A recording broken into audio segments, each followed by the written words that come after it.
Hello everyone, welcome back to the channel. Thank you for being here as always. And let's have a quick conversation about Star Wars Battlefront Twilight Company, a book that was meant to be sort of the companion novel, I guess, for Star Wars Battlefront 2015. I thought this was a good time to talk about it, considering that we're getting Inferno Squad in a couple weeks, and that's considered to be a companion novel for Battlefront 2, which is coming out this November. So, like I said, let's jump right into this review, kind of. Normally I do my book reviews by starting off on just, here are the bads, here are the goods, here's my overall takeaway, which is usually a positive takeaway because I'm a Star Wars nerd. I'm not an unbiased source for book reviews, especially when you're talking about Star Wars books. But this book, Twilight Company, its strengths are its weaknesses, and its weaknesses are its strengths, if that makes any sense. I'm not going to say that this book was necessarily very complex. It doesn't have the characters that you may get out of Lost Stars, or the political intrigue that you might get out of Bloodwine, or even the just overall character development that Rebel Rising gave us. The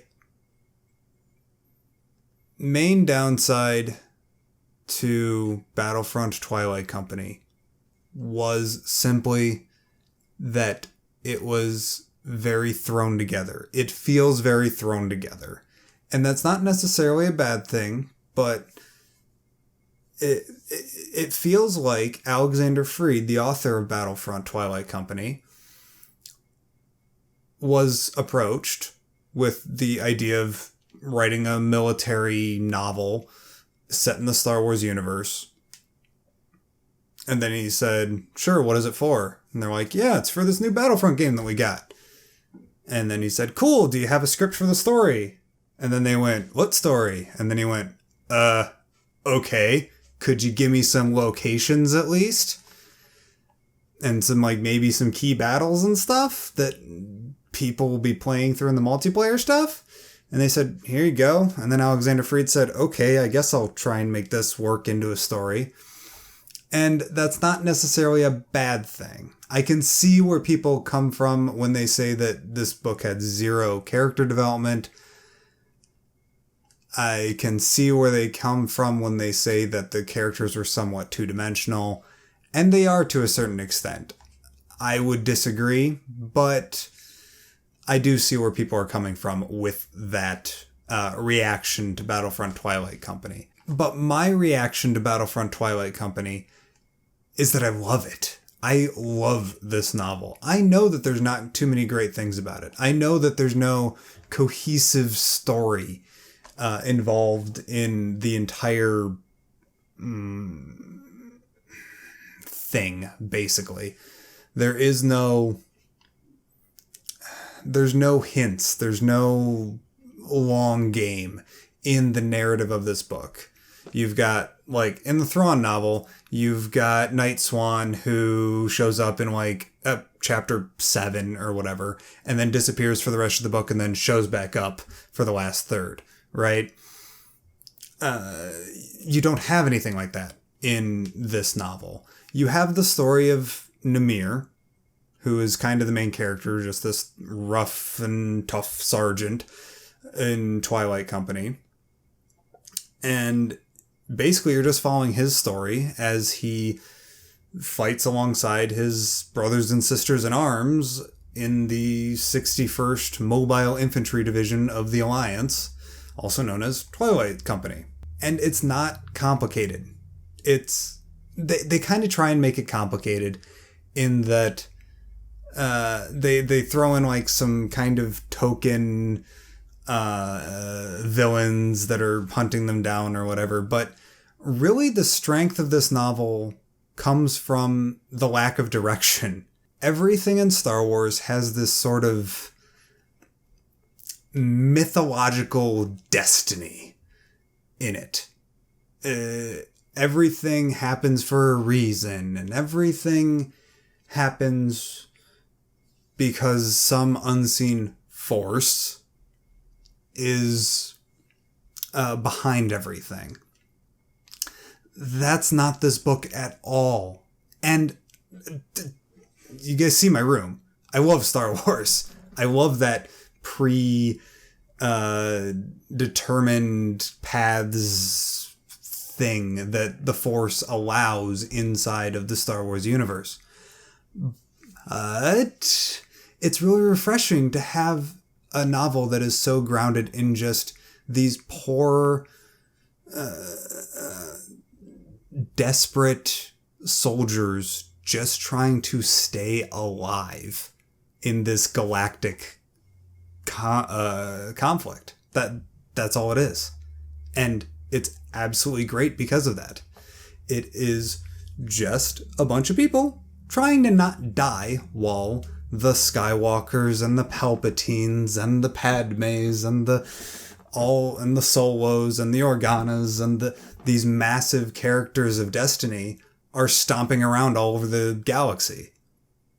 You get one little hint of Han in this book, one little conversation. Nothing about Leia, I don't think. Absolutely zero bits of Luke.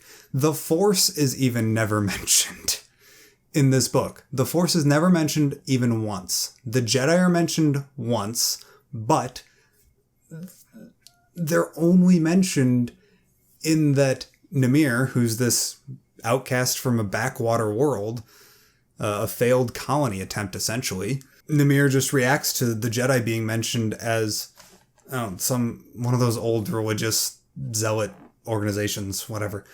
That's it. That's all of the Force that you get in this book. And I love that about this book.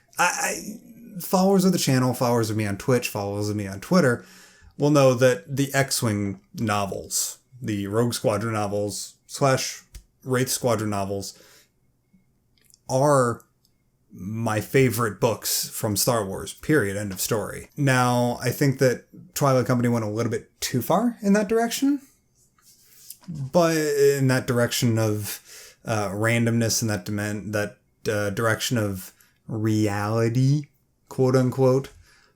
But I loved it. It was still really amazingly well done. I can totally see that most Star Wars fans aren't going to like this book. In my opinion, I don't think a lot of them are going to like this. It's too chaotic. The villains are weak as crap. One of the villains in this, Prelate Verge, is completely useless. He shouldn't have been in the book, period. Nah, not at all. The only reason why Prelate Verge is necessary is because you kind of got this sort of Captain Pelion type character in this old retired guy who I guess Alexander Freed just wanted to put into a Star Wars novel, so he invented this Prelate Verge to throw in it. Anyways, like I said, Prelate Verge should not have been in this book at all. Then you've got this Governor Chalice who does her thing and whatever, and she's a friend of the company for a long time, and then she betrays them or she goes mad or something, whatever. Like I said, the whole conflict isn't in between characters like the rest of Star Wars. It is a conflict in between these soldiers trying to stay alive. That's all it is. The soldiers trying to stay alive, and to some extent, the soldiers trying to keep their humanity or their moral center intact while dying. Like, you got this character named Roach in this book, a 16-year-old spice addict who jumps on with Twilight Company, and you follow her. She's like a fairly decently shown supporting character in this book. She has a lot of page time in this novel, and you don't get to see her death at the main climax. All you hear is one of the other secondary characters says, yeah, she died, and she died in this way, this super heroic way. And then Namir looks at him and goes, is that true? And the guy that's telling the story about Roach's death is just, no, battle's chaotic. So you don't even know how she died. She could have died as this grand hero who has redeemed herself and found herself and gotten out of her spice addiction and all that kind of stuff. Or she could have died cowering in a foxhole. Who knows? And that, it makes me care. That kind of storytelling makes me care about the conflict in between the rebels and the Empire. You can show starving civilians on a kid's show on Disney XD all you want. But until you show actual adult style pain, suffering, misery, etc., I'm not going to buy into the reason for this war all that much. Personally, just me as a fan. Like I said, bottom line is, this book was really good for me, but I'm not going to say that a lot of Star Wars fans are going to enjoy it. Except, real quick, if you listen to the audiobook, why is every single alarm sound this? Don't recognize it? Yeah. Well, for those that do recognize it, yeah, that's the Enterprise D alarm theme. Or alarm, that's the red alert sound. Why is that in the audiobook? Del Rey, Penguin House, whatever. Why?